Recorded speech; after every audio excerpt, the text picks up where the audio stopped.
Bismillahirrahmanirrahim. Dear students, welcome to you all to the 100th class of Thakura Government College.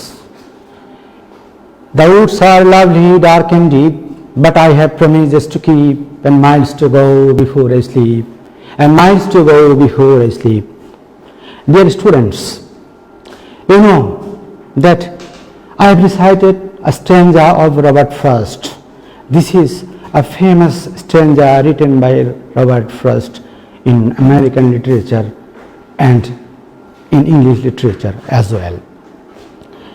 That means today we are going to learn how to read poetry, how to understand poetry, how to analyze poetry, how to write theme, summary, subject matter from poetry. You know that in your syllabus and in your textbook, you have some poems.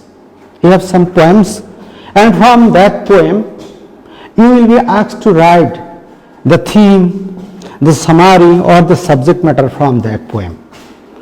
And poetry, generally we think that it is a difficult topic, that is very much difficult to understand. But basically, poetry is not such kind of item of learning that is difficult, that is hard and tough. Today we will try to understand how we can easily understand poetry, its theme, its subject matter, and the message of poetry. You know that I have recited the stanza from the poem of Robert Frost, Stopping by Wood on a Snowy Evening. So in this stanza, we know that the poet has given a message. Here let's recite the stanza again. The woods are lovely, dark and deep, but I have promises to keep, and miles to go before I sleep, and miles to go before I sleep. That means this stanza carries an universal theme, a universal idea of the poet that is related to our life, our society, our world. So let's go through our topic. Our today's topic, understanding poetry. That means after finishing the class, we will learn these things. What are the things? That means we will try to understand poetry, how to read poetry, and we know the definition of poetry, and we will also know the devices, the materials, and the techniques used in the poetry by a poet. That means we must know some physical elements or materials of poetry, the definition of poetry, and after all, how does the poet give or present the message in the poem. We will try our best to learn all these things. Understand? So our today's topic is understanding poetry. Understanding poetry. So poetry tells the feelings of our heart and mind. So at first, let us know the definition of poetry. What is the definition of poetry? How many learned person, many poets, many critics have defined poetry. Let's try to understand in a very much simple way. Understand? So, the definition of poetry.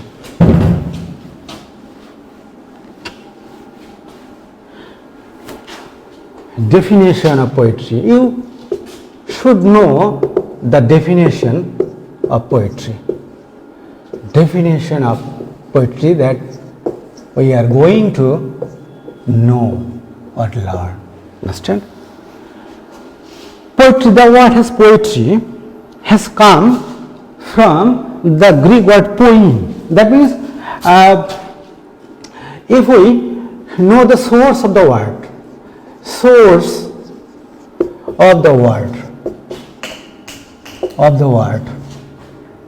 poetry,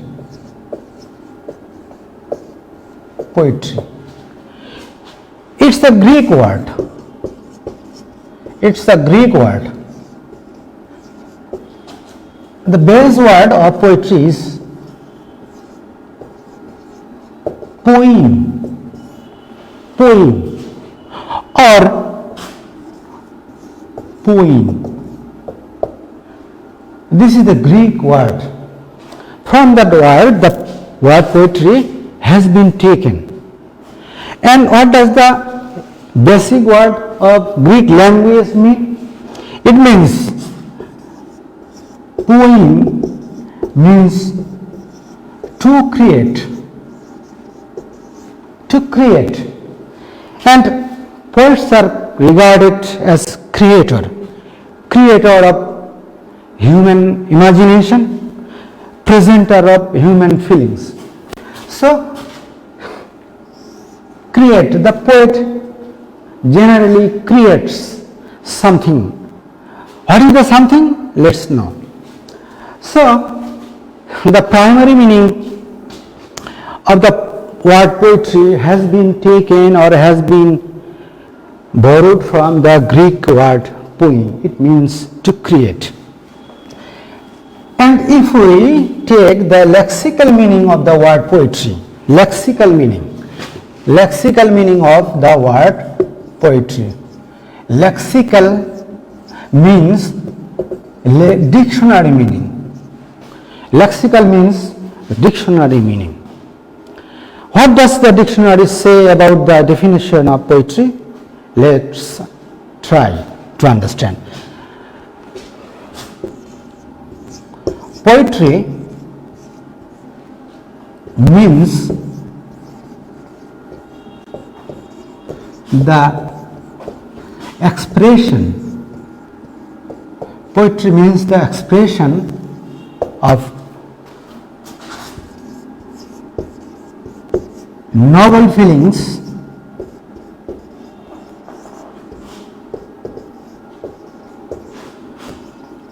in beautiful language.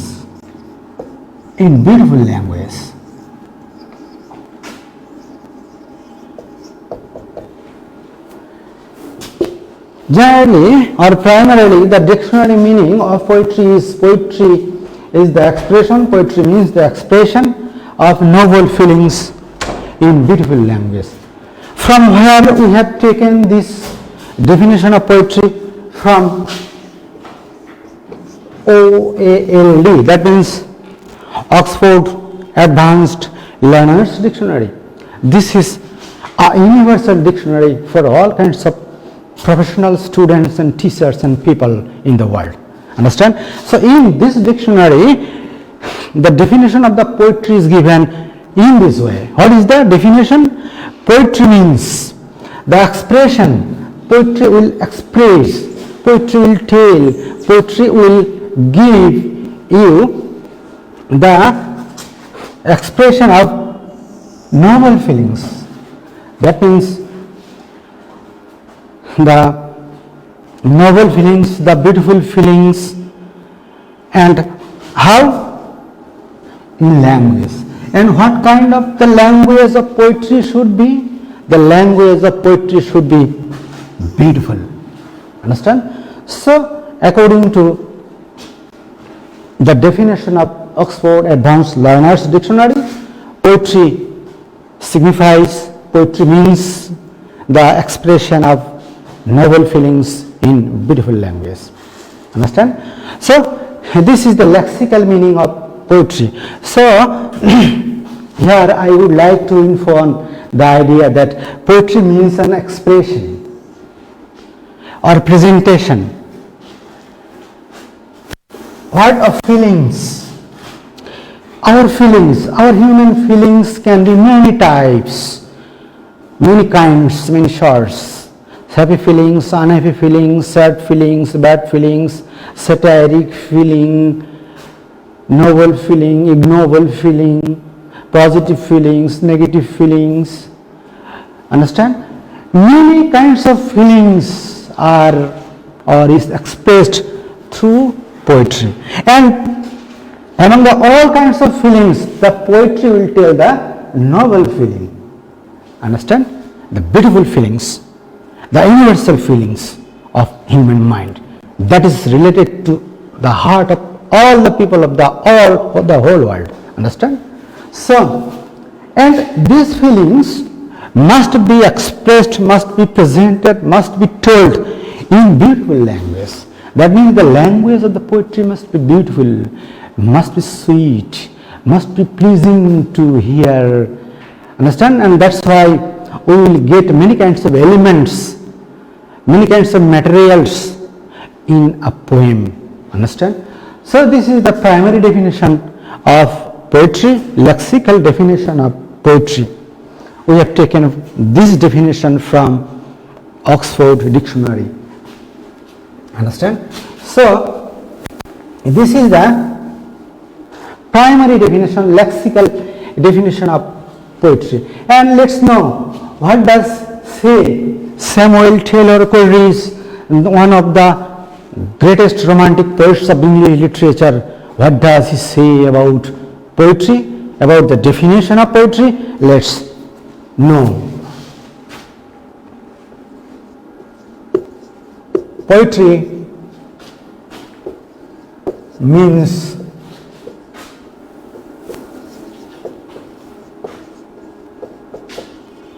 the best words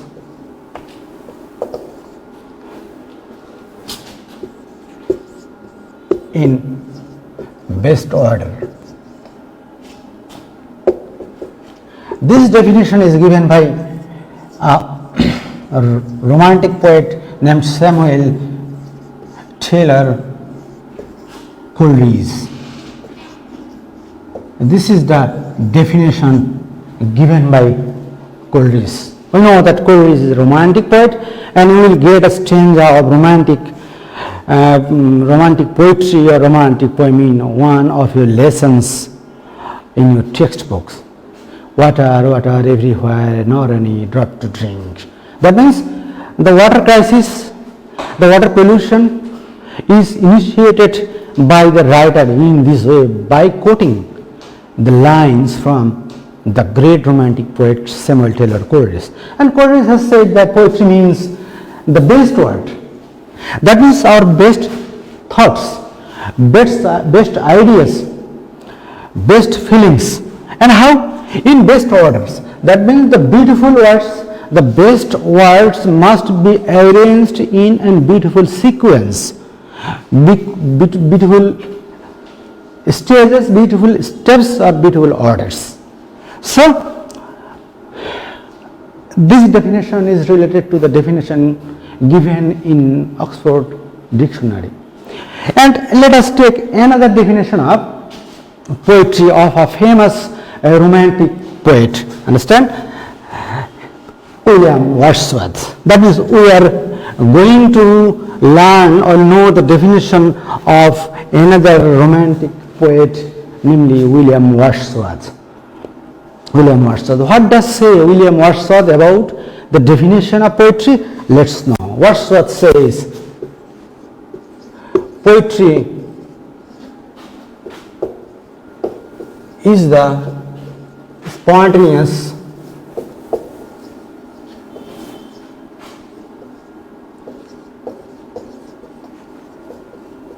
overflow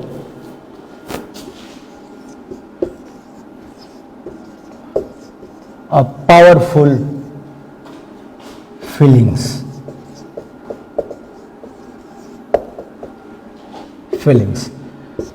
This definition is given by William Wordsworth.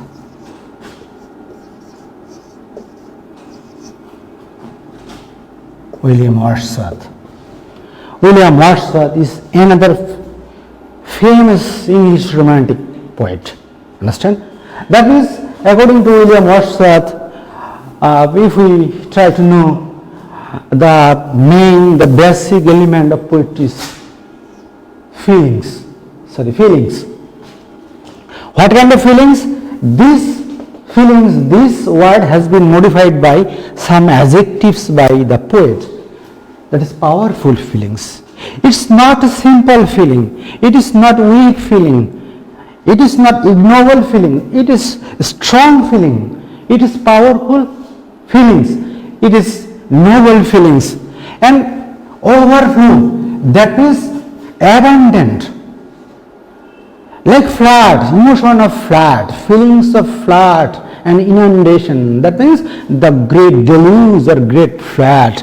And this overflow, this tide, this wave of feelings will be very much spontaneous. That means spontaneous means the feelings that will come automatically from your heart, from your mind, from your soul. Understand? So this is poetry. Poetry means the spontaneous overflow of powerful feelings. That means what we know from the definition of Wordsworth's poetic definition. That means poetry means the feelings. That means the basic elements of all kinds of poems is feelings, imagination, emotion, fancy. Understand? So feelings, high imagination, emotion, fancy, these are the basic elements, fundamental elements of poetry. So whenever you will go through in any poem, go through a poem, any poem, you will try to understand the feelings of the poet, the imagination of the poet, understand, and then the other things. So these are the definitions of poetry according to our dictionary, according to our famous poets of English literature. Understand? So these are the definition of poetry. And whenever you will go to study any poem, any poetry, you must consider one thing. The primary thing is that the poet is speaking to me. The poet is a living being. The poet is a living person who is speaking to me. I am the listener and the poet is the speaker. The poet is speaking to me alive and I am listening, I am enjoying, I am hearing the feelings, the imagination that tells the stories of the poet. Understand? So the poetry is considered not as a written text, but it should be regarded as a living human being. Who is the living human being here? The poet is the living human being. Understand? And I am also a living human being or person. I am also speaking to the poet. That means that's why in this connection we can say, in this regard we can say another definition, short definition of William Wordsworth regarding poetry. William Wordsworth says that who is a poet? Poet is a man. Poet is a man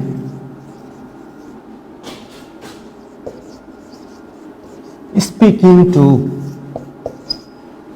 man. Speaking to man. That means the poet is a man. And I am a reader, I am also a man. A poet speaks to a man directly. Understand? And that is why whenever you will go to study a poem, you will see that there is a speaker in the poem. Understand? There is speaker in the poem. There is a speaker in the poem. And the speaker, so in the very beginning we must know that there is a speaker. For example, in the poem of William Blake from your textbook, the name of the poem is The Schoolboy. In this poem, the poem begins with I. That means here I is the speaker. The schoolboy is the speaker in the poem. And you are the listener. You are speaking to this schoolboy. What does the schoolboy say to you and what you understand from the speaking of the schoolboy? Understand? So the poet is the speaker. In the beginning, we may say that speaker. Who is the speaker? The poet is the speaker. The poet is the speaker, and the reader, listener. Who is the listener? The reader. That means you are the reader, I am the reader, I am the listener, and the poet is the speaker. So the poet is speaking to me, and I am listening to the poet. What does the poet say, or what the poet says? Understand? So in the very beginning, you should keep in your mind that the poet is speaking to me. The poet is a man, I am also a man. The man is speaking to a man. The poet is a speaker and I am the listener. Understand? So you will find out the speaker. Sometimes the speaker may be given in first person singular number. Sometimes the speaker may be given by the poet in third person singular number, or in some poems the speaker can be given impersonally. That means there may not have any direct speaker there, but the whole poem can be narrated or told by a person. Understand? Then when you will not get any kind of direct speaker in first person singular number or in third person singular number, then you will get another speaker of the poem. This speaker is called omniscient speaker. Omniscient speaker or impersonal speaker. Impersonal speaker. Impersonal speaker means the speaker who will not present his own identity. For example, you have a poem of Langston Hughes's Dreams. In the poems or in the poems of Langston Hughes, who is Langston Hughes? Langston Hughes is an African American poet. Understand? He is a poet of Harlem Renaissance. His forefathers had come to America from African countries. His forefathers were African, but he was born in America, and that's why he is called an African American poet. Understand? And you have also some small but important and highly motivational and inspiring poems by Langston Hughes regarding the vision, targets and aims of human life. Understand? So in the poems of Langston Hughes, you will not get direct speaker in first person singular number or in the second person singular number. The poem is told, or the poem is narrated in an impersonal way. There is no direct subject or direct speaker there. Understand? So anyhow or anyway, we will get a speaker, and then in our language, in our indirect language, we may say that we may say that the poet or the author. That means the poet is the author here. So at first you should know that there is a teller, storyteller, there is a person, there is a man, there is a woman who is telling to me, and I am listening. So in the very beginning of any kind of poem or poetry, you must find out the speaker. Understand? And here I would like to give you an example to understand poetry. Suppose you are given a coconut to eat, to enjoy. Coconut is a fruit that's very much sweet to us, but it is not easy to eat or enjoy the taste of a coconut. Understand? So let give me the example.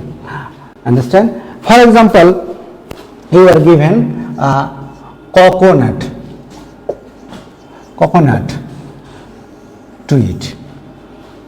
Coconut has snow-like white kernel that is very much sweet and tasty and delicious. Understand? But before eating the tasty kernel of coconut, sweet kernel of coconut, you must do some difficult things. What are the difficult things? You must peel off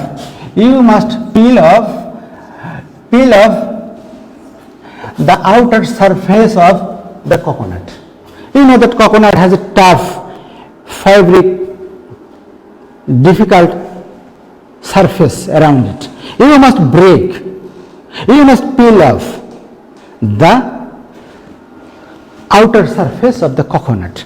How? By using a hammer, by using an axe. You must give big and difficult blow on the coconut so that you can peel off. So, at first your duty is to peel off the tough fiber from the body of the coconut. Then you will get a difficult fruit. The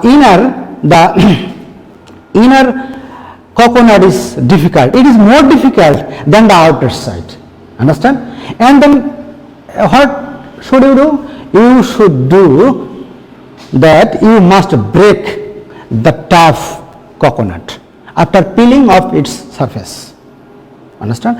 And you will break the coconut by giving very much big and tough blow on it. Understand? You must strike with a hammer on the surface of the coconut. Then the coconut will be broken by you, and you will see that sweet kernel can be seen there. The tasty kernel, white kernel you can see. And you cannot eat the coconut, you can't enjoy the taste of coconut still. Now you must take a knife to bring out the sweet kernel from the coconut, and you will very carefully pick out the sweet kernel of the coconut, and you will put it into your mouth, and you will chew, and you will understand the taste, delicious taste of the coconut. Understand? So, understanding poetry is like that. Understanding poetry is like to enjoy the sweet kernel of coconut. You must know the outer space, outer surface, outer meaning of the poem, and then you must go through the inner point of the poem, and then you will try to understand, try to enjoy, try to take the taste of poetry or the poem. Understand? So, understanding poetry is like eating a coconut. To enjoy a poetry is like to enjoy the sweet taste of a coconut kernel. Understand? So,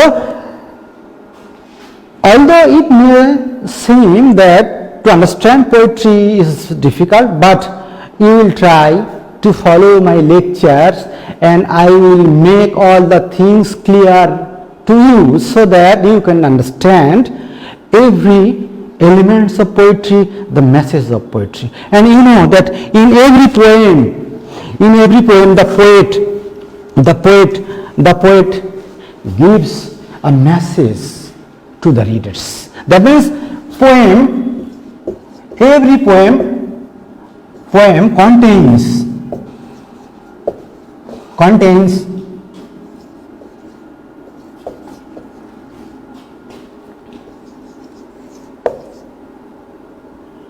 contains a message. Understand? So you must know the message of the poet, and it is very much not easy but somewhat difficult, but not extremely difficult to understand. So at first you must read the poem, you must find out the speaker of the poem, And in a poem, we have said, we have known from our definitions that the poet or the poets use beautiful language. That means the poet tells his ideas, presents his ideas in beautiful language. And sometimes not directly, the poet says or presents his message in an indirect way. Understand? And that's why the poet uses some techniques and devices. Understand? Some techniques and devices. And at the same time, the poet tries to make the poem rhythmic so that we can easily memorize, we can easily understand the message, the theme, the subject matter of the poem. As I have said in the very beginning of my lecture that the woods are lovely, dark and deep. Here, what does the woods mean? That means the poet had used some symbols.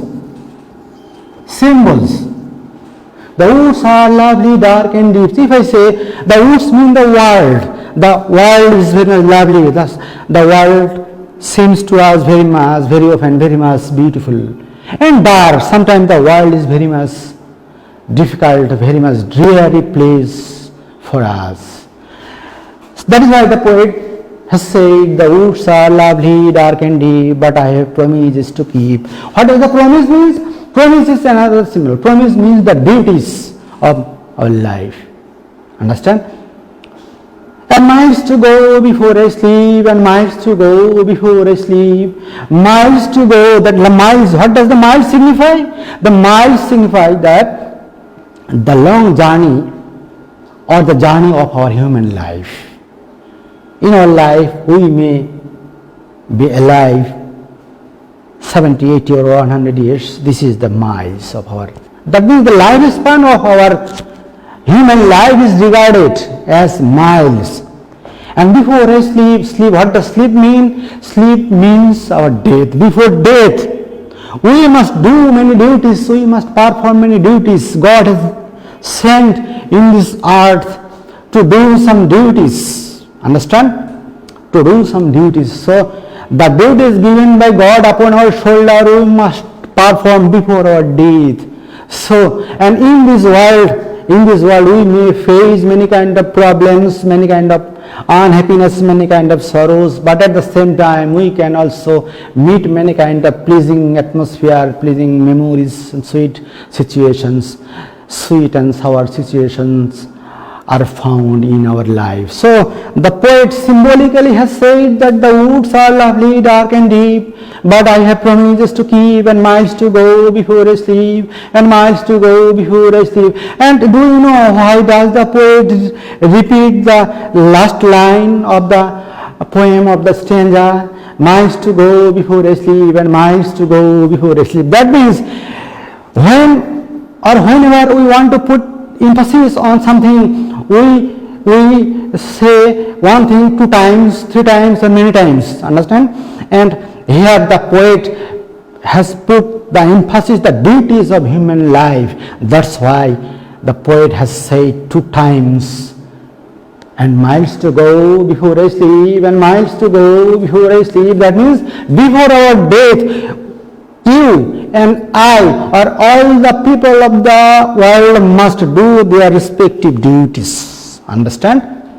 Although you may have difficulties, although you may have beautiful situations, although you may have happiness, although you or I may have unhappiness.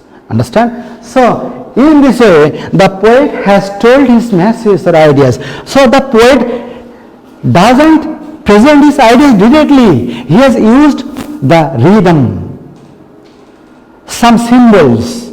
Understand? These are the devices. That means symbols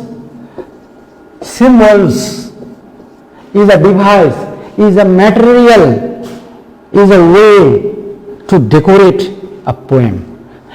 Another is simile,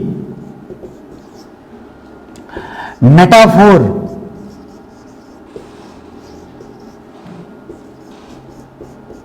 alliteration, assonance. That means in this way the poet uses many kinds of materials and devices to present his ideas. Understand?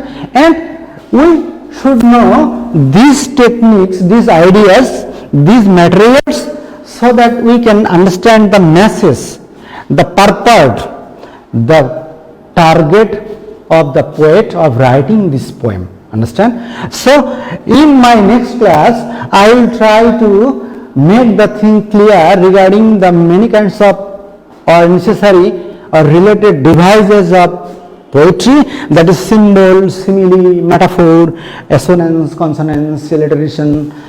Understand?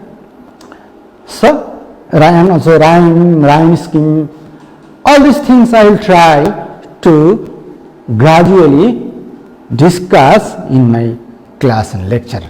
Understand? And from our next class we will try to learn all the things step by step. Understand? Till then, stay blessed and study best. Thanks to all.